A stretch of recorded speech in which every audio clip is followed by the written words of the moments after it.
Welcome back. आप देख रहे हैं न्यूज 360। बढ़ते हैं कुछ और खबरों की ओर। किसान आंदोलन के समर्थन में ट्वीट करने वाली पर्यावरण एक्टिविस्ट ग्रेटा थनबर्ग के खिलाफ दिल्ली पुलिस ने केस दर्ज किया है। थनबर्ग पर किसान आंदोलन को लेकर भड़काऊ ट्वीट करने का आरोप लगाया गया है। दिल्ली पुलिस ने ग्रेटा के खिलाफ धारा 120 बी के तहत आपराधिक साजिश और धारा 153 ए के तहत लोगों के बीच नफरत फैलाने का मामला दर्ज किया है। ग्रेटा थनबर्ग ने पुरानी ट्वीट डिलीट करने के बाद एक बार फिर नया प्लान ट्वीट किया। नए प्लान में 26 जनवरी को विदेशों और भारत में होने वाले प्रदर्शनों को हटाया गया है।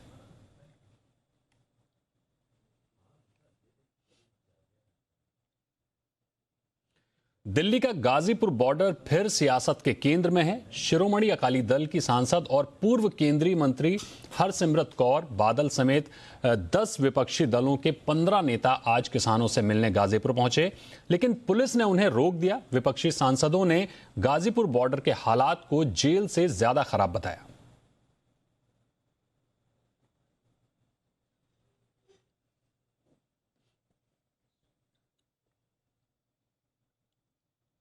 और अब बारी है हमारे खास सेगमेंट की, जहां आपको हम मिलवाते हैं टीवी पर रेडियो के सितारों से, जो आपको जी बिजनेस पर बताते हैं कि रेडियो की दुनिया में क्या कुछ खास और नया हो रहा है।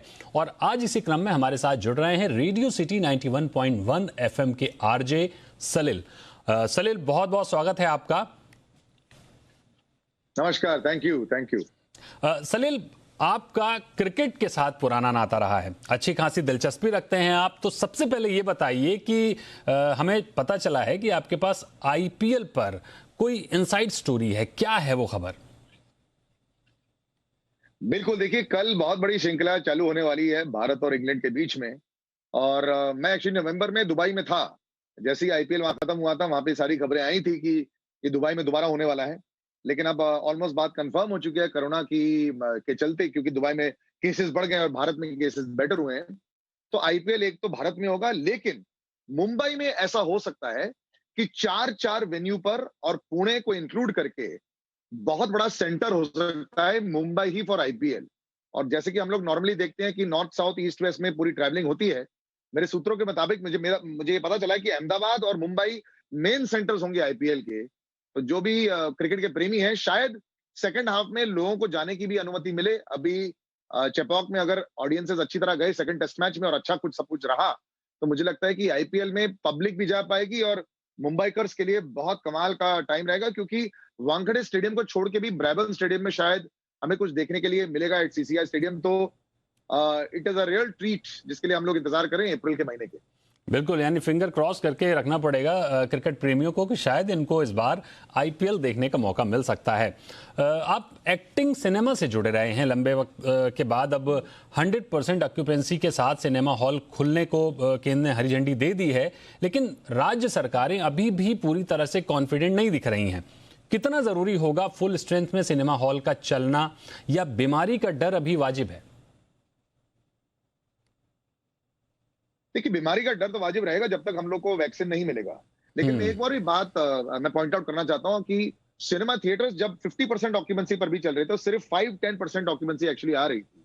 तो ये एक्चुअली बहुत मुश्किल है कि 100% ऑक्यूपेंसी के बाद भी लोग जाएंगे, क्योंकि हम सब में ये डर रहता है कि क्लोज स्पेसेस में, बंद जगहों में हमें जाने की अभी भी थोड़ा सा भय रहता है। बाहर ओपन स्पेसेस में हम लोग जा रहे हैं, तो मुझे लगता है कि अभी भी ये राज्य सरकार सही डिसीजन ले रही है, क्योंकि वैसे भी इतने सारे लोग जा नहीं रहे हैं। और जो भी बड़ी फिल्में आ रही है, चाहे वो सलमान खान की हो, अक्षय कुमार की हो, अजय देवगन की हो, वो कुछ समय बाद है। तो मुझे लगता है कि अभी के लिए ये बिल्कुल ठीक डिसीजन है। और एज सच हम लोग को आमदनी का कोई लॉस नहीं मिल रहा है, क्योंकि वैसे तो सिनेमा हॉल स्पेशली मल्टीप्लेक्सेस जो है वो तो अपनी पूरी सैलरी दे रहे हैं अपने स्टाफ को। तो जब तक पब्लिक जाना शुरू नहीं करेगी, अभी भी मॉल्स अगर मैं जाता हूं तो प्ले एरिया मॉल्स का अभी जाके खुला है बच्चों के लिए।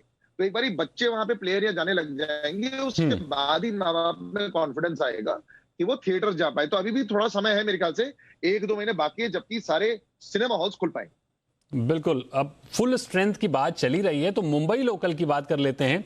लोकल को तकरीबन पूरी तरह से खोल दिया गया है, जो कि जरूरी भी था, क्योंकि लाखों लोगों को आने जाने में दिक्कतें हो रही थी और सबसे ज्यादा जो गरीब तबका है वो परेशान हो रहा था। पीक आवर्स के अलावा फिर से लोगों का हुजूम अब लोकल में नजर आने लगा है, लेकिन कोविड प्रोटोकॉल का जो पालन है वो नहीं हो पा रहा है। सोशल डिस्टेंसिंग भी हम देख रहे हैं कि मेंटेन नहीं हो पा रही है। क्या ये एक नई मुसीबत को दावत देने जैसा नहीं है? देखिए, ये दावत चाहे आज हो, चाहे 2 महीने बाद हो, चाहे 1 साल भी बाद हो, जब भी खोलने वाले थे, ये तो होने ही वाला था। सोशल डिस्टेंसिंग सिर्फ ख्वाबों में हो सकता है हमारे लोकल ट्रेन में, ये तो सब जानते हैं। लेकिन एक बात मैंने नोटिस की, मेरे ऑफिस में जो ऑफिस बॉयज भी आते हैं, जो पेंट्री वर्कर्स भी आते हैं, पहले 7 साढ़े 7 बजे बहुत ट्रैफिक रहता था। अब 5 बजे से ही शॉ का ब्लॉक चलने लग गई हमारी सारी ट्रेन्स। तो जब तक कि मेट्रो चालू नहीं होगा या फिर कुछ और फैसिलिटी चालू नहीं होगी, अभी सरकार ने ये भी बात की है कि बीएमसी बीएसटी बसेस के साथ में प्राइवेट बसेस चालू किए जाएंगे, जैसे दिल्ली में चालू किए गए हैं। तो शायद उससे थोड़ा सा ट्रैफिक कम होगा, लेकिन मुझे नहीं लगता कि ये बहुत जल्द होगा। तो जिस तरह पहले भी लोग लोकल ट्रेन यूज कर रहे थे, अगर ऑफिसेज खुलेंगे और जो खुल रहे हैं, जी तो ये इम्पॉसिबल है। और हम लोग, मुझे लगता है कि अगले 3 हफ्ते बाद हमें इसका एक्चुअली परिणाम पता चलेगा कि क्या कोविड के केसेस जो मुंबई में ऑलमोस्ट इतने कम हो गए थे कि 0 के बराबर हो गए थे, अब क्या वापस उसमें स्पाइक अप आएगा? लेकिन अगर स्पाइक अप आएगा भी, आमदनी आमदनी तो चाहिए, तो लोगों को काम पे तो जाना ही पड़ेगा। तो किसी भी तरह ये कोरोना का वैक्सीन जो है, वो अगर जल्द से जल्द लोगों को तो पहुंचाया जाए, तो ही एक सोल्यूशन है। बिल्कुल ठीक बात है, लोगों को भी थोड़ा जागरूक होना पड़ेगा कि वो भी सोशल डिस्टेंसिंग का ध्यान रखें। बहरहाल आज के शो में आने के लिए आपका बहुत बहुत शुक्रिया Salil. All the best. Thank you, शुक्रिया, थैंक यू वेरी मच।